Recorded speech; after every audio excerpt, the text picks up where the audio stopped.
Shalom saudara yang kasih Tuhan, puji Tuhan kita bertemu kembali dalam program ini. Saya percaya saudara dalam kondisi yang baik. Kalaupun ada kesulitan, kami berdoa supaya saudara juga bisa menang atas kesulitan yang ada dan kemudian ditolong Tuhan. Nah, hari ini saya mau melanjutkan program yang kemarin masih kita berbicara bagaimana mengatasi kekhawatiran, dan Tuhan Yesus mengajar kita bagaimana untuk mengatasinya kemarin dengan cara memandang yang betul, ya. Sekarang kita akan lanjutkan dengan ayat yang ke-20 dari 28 ya, dari pasal yang ke-6 Injil Matius. Dan mengapa kamu khawatir akan pakaian? Perhatikanlah bunga bakung di ladang yang tumbuh tanpa bekerja dan tanpa memintal. Namun aku berkata kepadamu, Salomo dalam segala kemegahannya pun tidak berpakaian seindah salah satu dari bunga itu. Nah, saudara-saudara sekalian, ini adalah pernyataan Tuhan Yesus kedua, adalah bagaimana kita bisa terlepas daripada khawatir, ya. Nah, di dalam ayat tadi dikatakan, perhatikanlah bunga bakung di ladang yang tumbuh tanpa bekerja tanpa memintal, ya. Dibilang suruh kita perhatikanlah bunga bakung itu. Nah, perhatikanlah di sini dalam terjemahan yang lain diartikan dengan renungkanlah. Dalam bahasa Mandarin dikatakan siang, ni siang, renungkanlah, ya. Merenungkan itu sangat penting. Kalau kita salah merenung, kita bisa menjadi khawatir, begitu ya. Jadi Tuhan Yesus mengajarkan kita untuk bisa terlepas dari khawatir dengan memikirkan atau merenungkan hal-hal yang baik. Jangan merenungkan hal-hal yang mendatangkan khawatir buat kita, ya. Banyak orang punya kebiasaan merenungkan, ya. Ada yang sampai mengambil hal-hal yang belum terjadi 10 tahun yang akan datang, dia pun sudah pikirin, gitu ya. Mikirin anaknya, ya, anaknya belum menikah, terus kemudian anaknya sudah menikah, mikir anaknya belum punya anak, anaknya sudah punya anak, dia memikir anak sekolahnya bagaimana, terus memikirkan begitu, ya, dan terus menjadi khawatir karena banyak hal-hal yang belum terjadi. Nah, saudara, kita diminta oleh Tuhan untuk bisa melepaskan hal-hal yang seperti itu, hal-hal yang sebenarnya belum terjadi, yang belum tentu kita sampai ke masa-masa seperti itu, dan belum tentu sama peristiwanya terjadi seperti itu. Jadi janganlah kita pikirkan terlalu banyak atau merenungkan hal-hal yang terlalu banyak, sehingga dengan demikian membuat kita khawatirnya bertambah, begitu ya. Jadi bagaimana supaya menang atas khawatir? Yaitu kita harus mempunyai pikiran yang tidak mendatangkan khawatir itu sendiri. Jangan memikirkan hal-hal yang mengkhawatirkan, ya. Jangan khawatirkan hal-hal yang tidak baik, jangan mengkhawatirkan uangmu yang sudah diambil orang, ataupun khawatirkan hal-hal yang lainnya yang membuat Anda makin hari makin khawatir, begitu ya. Kita tidak diminta seperti itu. Nah, kita diminta oleh Tuhan Yesus, dia bilang, lihatlah bunga bakung di ladang yang tumbuh tanpa bekerja dan tanpa memintal. Bahkan mereka yang bunga ini yang tidak memintal atau bekerja, itu dia pelihara Tuhan. Bahkan dikatakan Salomo dalam segala kemegahannya, Salomo itu raja yang sangat kaya raya, ya. Pakaiannya tidak seindah dengan bunga ini, ya. Ini banyak bunga di sini, ya. Bunganya begitu indah, ya. Ya, ini Simu yang mempersiapkan semuanya. Bunganya indah sekali, ya, bagus sekali, ya.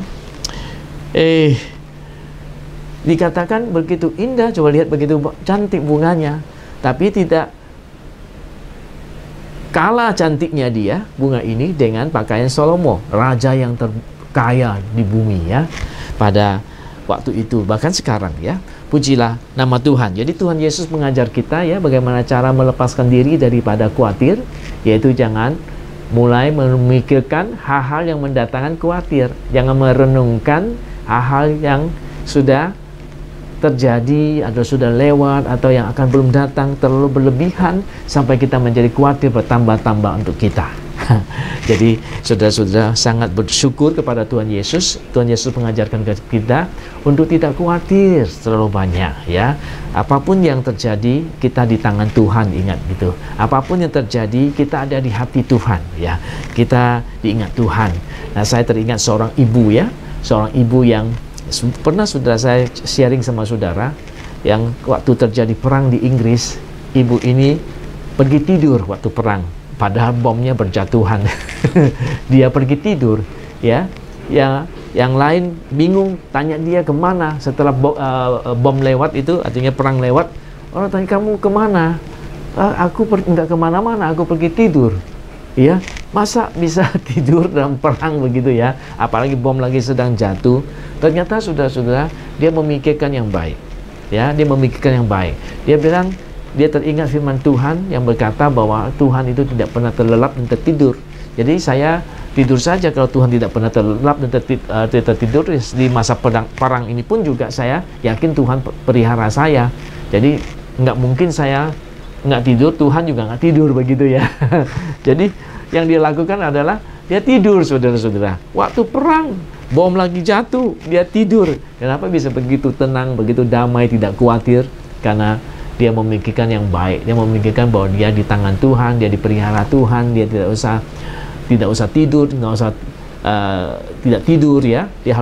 Dia nggak usah pikir dia harus berjaga-jaga. Dia dengar firman Tuhan, merenungkan firman Tuhan yang berkata Tuhan tidak terlelap dan tertidur, berarti Tuhan menjaga dia begitu. Dia percaya seperti itu. Akhirnya dia nggak tidur, saudara-saudara. Artinya dia pergi tidur ya. Dia nggak khawatir dengan perang, dengan bom yang berjatuhan ya. Coba bayangkan di tengah situasi seperti itu, kalau kita memikirkan yang baik, firman Tuhan ya, itu mendatangkan hal yang luar biasa untuk kita. Jadi sebab itu cara menang atas khawatir bagaimana? Yaitu renungkan yang baik, pikirkan yang baik, pikirkan sesuatu yang mendatangkan damai, yang mendatangkan iman untuk kita, sehingga kita tidak menjadi lebih banyak khawatir. Jadi hal-hal yang mengkhawatirkan itu jangan dipikirkan ya. Pikirkan hal-hal yang positif, yang baik. Seperti ibu tadi, pikirkan Tuhan menjaga dia. Tuhan nggak tertidur kok, dia akan jaga kita. Walaupun ada perang, Tuhan jaga kita, kita bisa tidur saja. Ini adalah satu hal yang luar biasa. Jadi saudara-saudaraku, marilah kita belajar dari firman Tuhan yang berkata, perhatikanlah atau renungkanlah bunga-bunga bakung itu ya, yang tidak bekerja, yang tidak memintal ya. Tuhan pelihara sampai begitu indah, begitu cantik ya bunga ini ya. Kenapa? Karena Tuhan jaga dia. Kalau Tuhan jaga dia, bisa jaga sampai seindah begini. Dia juga bisa jaga kita lebih indah lagi, dan kita lebih berharga daripada bunga ini. Yang hidupnya bunga ini pendek, kita hidupnya panjang. Pasti Tuhan lebih memperhatikan kita. Amin. Ini bunga petik berapa hari, layu, kemudian dibuang, dibakar orang ya. Tapi hidup kita panjang. Tuhan akan mendandani kita, menjagai kita, melindungi kita dari semua yang tidak baik. Kalau kita berpikir seperti itu, merenungkan seperti itu, maka kita akan bebas dari khawatir. Kiranya Tuhan tolong kita sampai kita bertemu di kesempatan yang akan datang. Tuhan memberkati.